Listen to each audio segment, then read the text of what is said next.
Hi, I'm Rebecca from Slow Club and thank you for watching Music News. Subscribe here.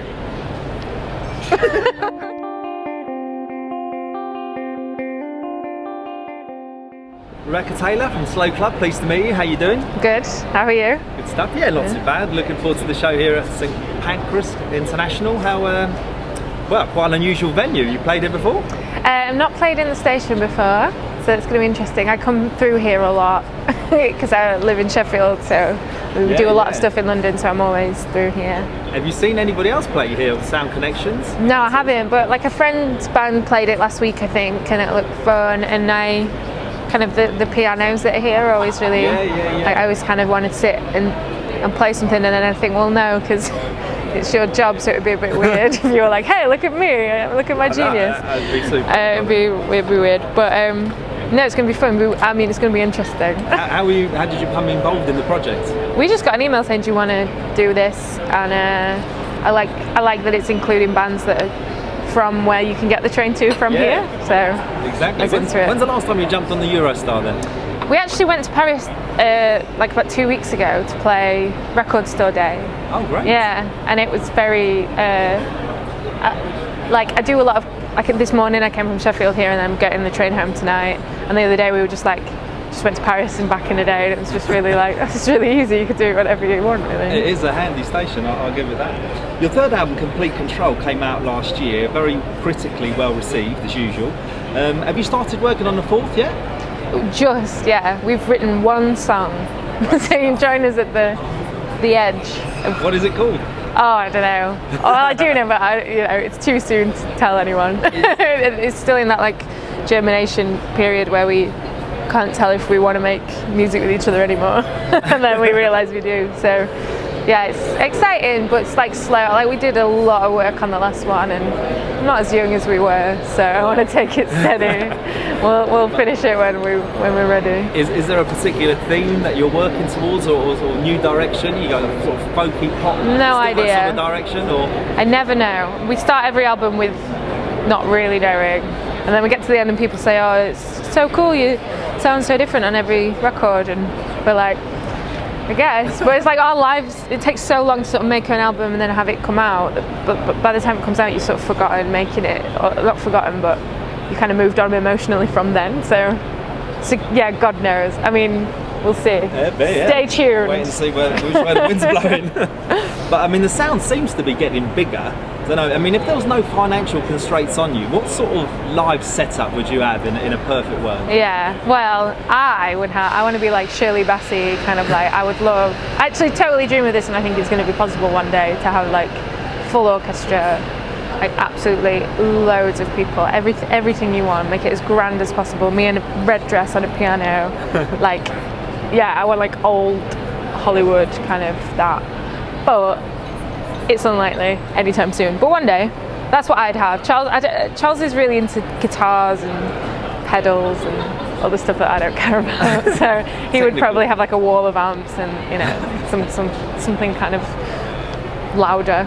Yeah, no, rightly so. But how does the songwriting process work between you then? We just both write songs independently, and then we'll kind of, when you write a song, you sort of get 3/4 of the way through, and then usually one is too lazy to just do the hardest bit, which is finish it. So we've always just brought it to each other and helped each other finish stuff. Sometimes you've started it and it's very much at the start and we write it together, or more so we finish songs almost, but we just let each other help, because it's so hard to go and it's finished. It's good having that one other person to sort of push you in that direction. Well, it certainly works, yeah. Well, so far so good. I mean, both of you like Frankie Valli as an inspiration on the last album. Who else sort of are you looking, or have you looked to, and are you looking to for inspiration really musically? We're both super big Beatle heads, and Beach Boys. Both really love Neil Young a lot. Yeah. Bright Eyes is always this massive. Whenever we can't remember how to write a song, we both go away and just listen to the whole Bright Eyes back catalogue, and then we remember why we started the band a bit. I'm really into that, just that Dusty and Memphis album at the moment is that's all I want to do. But it's hard because we both have very different dreams and goals, and we've got to try and bring them together, and that's what is the cool thing about our That's band. the magic, yeah. But at this point, you're like, no, but I just want to do this. And it's like, but I want to do this, and you're like, okay, let's give it a couple more weeks, then we'll try If you again. had to, I mean, for yourself, if you had to like some cover versions that you'd love to play on stage, what would they be that you haven't done already? Yeah, good question. We just did a covers album where for years we've gone, oh, we should do a cover of this, and I get confused about covers because it's kind of not any reason for anyone to cover anything. It's always been done as probably as well as it should be. But as a like musician, you've just got this like yearning to do it all the time, and there's so many. I don't know. Sorry, I can't think. I mean, like our covers album's pretty like it's like we did this cover of a Jamie T song. I did it just because I really wanted to. There's no walk of life where that would be okay, and it was totally unnecessary. It's nowhere near as good as the original, but I just really enjoyed it. So, as a sort of concept of something being on record, I think it's quite beautiful. This is the sound of someone really enjoying themselves, Definitely indulging themselves. But yeah, I don't know. For the big cover, with The Night by Frankie Valli is like the one. We did it once in excellent. Glasgow, and it was really bad though. So No, that's a live version. I mean, what about if you had to collaborate with a live band, let's say, in any way? Which sort of bands or would you want to do something with? Gosh, my favourite band of all time is a band called the Meishi. They were on Moshi Moshi Records when we first joined them, and I know they don't really play together anymore. They're from LA. They're still my like favourite band of all time. Fantastic. And I was so young and still loved it that I went on tour with them. Like I would never go on tour necessarily now. I'm loath to do it for my own band, but yeah, I used to go on tour with them and like play one song with them and like loved it. So now I would love to sort of resurrect that time in our life and have them and play with them again. That would be amazing. Excellent. And going out on the festival circuit this year, where are you going to be? A little bit. We're not doing much because we're trying to write, but we're doing End of the Road and Tramlines. Yeah.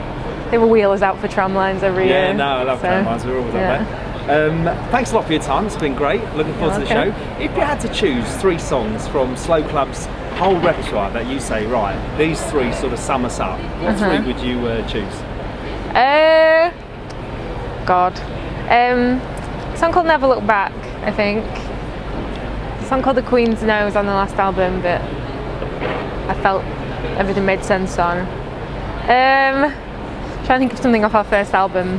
There's a song on our first album called Our Most Brilliant Friends that we still play now, and it's the only thing to kind of rise from the first album fire that we made.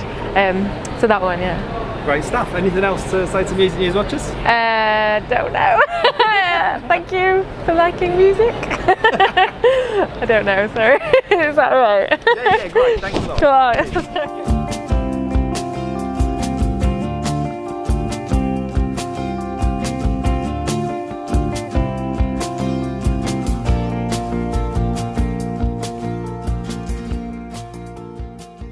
Subscribe here? Yeah. Okay.